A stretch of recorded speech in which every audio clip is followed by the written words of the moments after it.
Hi, I'm Miranda Hand, and this is my husband Chris Hand, and we have two boys who are 7 and 3, Joey and Grady Hand. We come from a very long, in my family, we come from a very long line of hearing impaired people. They would be really weird if they did not have hearing loss. So we're very, fortunate and blessed that we've had the experience, for me growing up, as a hard of hearing person, so that I'm able to relate to them. So when they were born, it was no surprise to us that they would be hard of hearing children.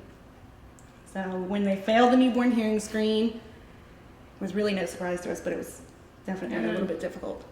As me coming from a hearing impaired or from a hearing family, it was kind of heartbreaking to find out that your kid has a disability, and coming from, as some people would say, a normal side, it hits you hard, but you learn to be able to cope and push through and give the best to your kids wherever you can.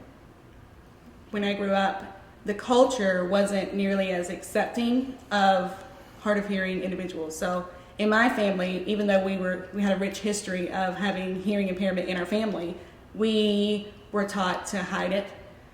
We were taught to not share with others that we were different.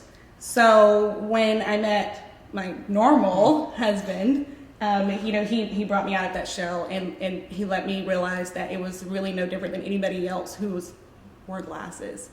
So once he brought me out of the hiding shell, the being embarrassed of the fact that I wore hearing aids, or my sister wore hearing aids, or my mother wore hearing aids, when the boys were born, we made a very big point to make sure that they were confident in who they were, that they wore the bright colored ear molds, and that they could advocate for themselves, and they were comfortable in their own skin. It was very much a whatever thing.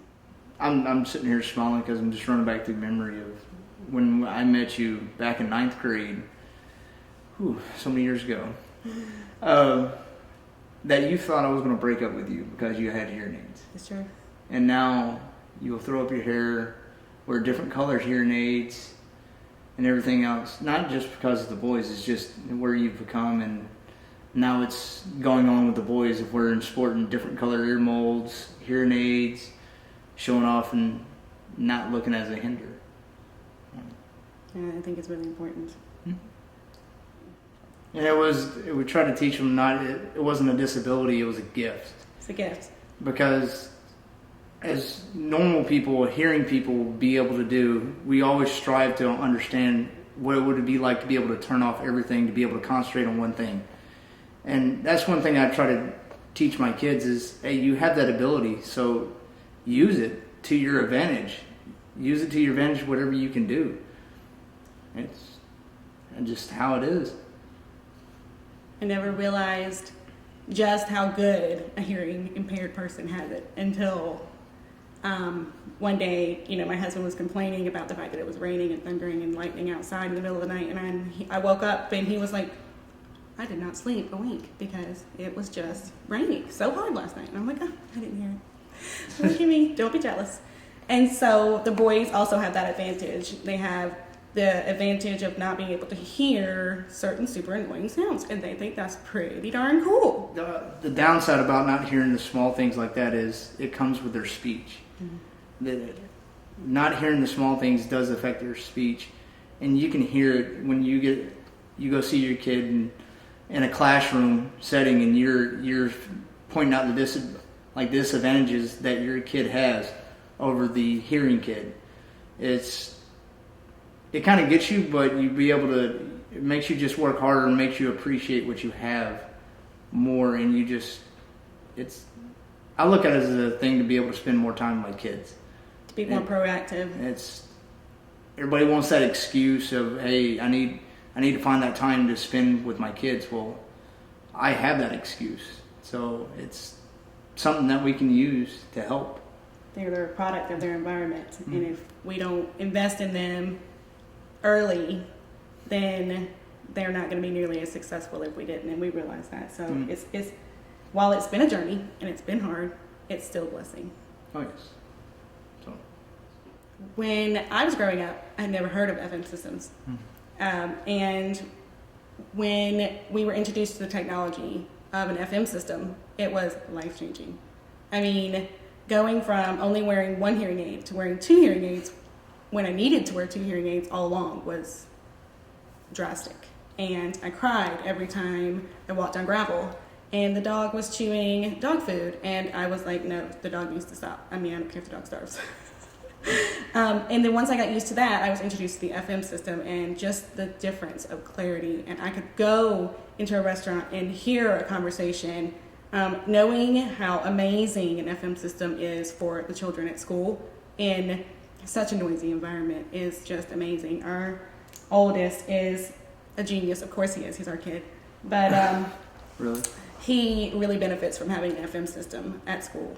Not even just at school, just in anywhere. Say if we're out in public or we go to a park and just somewhere, it's with that FM system we have the ability to be able to Keep him safe.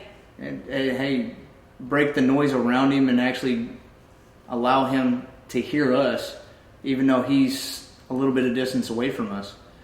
And even though this might catch on, but even when he was on a soccer field, like running around playing and all the rest of that, it's he still hears, and that's how the coaches be able to communicate with him without him struggling trying to identify where the noise is coming from or who's yelling at him in which direction. It's just I think it's a great piece of equipment to be able to help and assist and I guess make it better. Is that what I'm trying to say? Improve the quality of life. Yeah. Growing up as a hard of hearing individual, I reflect often on the journey that the boys have to go on. You know, the bullying, the potential, just being exhausted just from learning to listen, the work that goes into just learning how to speak, just from a speech and language standpoint, just all of the extra work that goes into being a hard of hearing person. But when you get a little bit older, you understand that it's a gift in and of itself. Once you get through the hard work, then comes the fun part where you really just don't have to hear all of those annoying things. But you have to work hard to get to that point of being comfortable. So, like on this retreat, we can relate to other parents that go through the same thing that we get.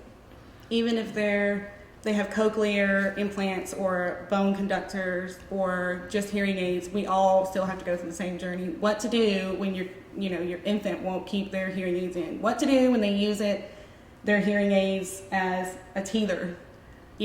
What to do when you can't stay on top of their ever-growing ears because their ear molds are too small, and how frustrating that is as a parent to constantly have to stay on top of that. Nobody really would get that unless you were in our shoes, and they are in our shoes.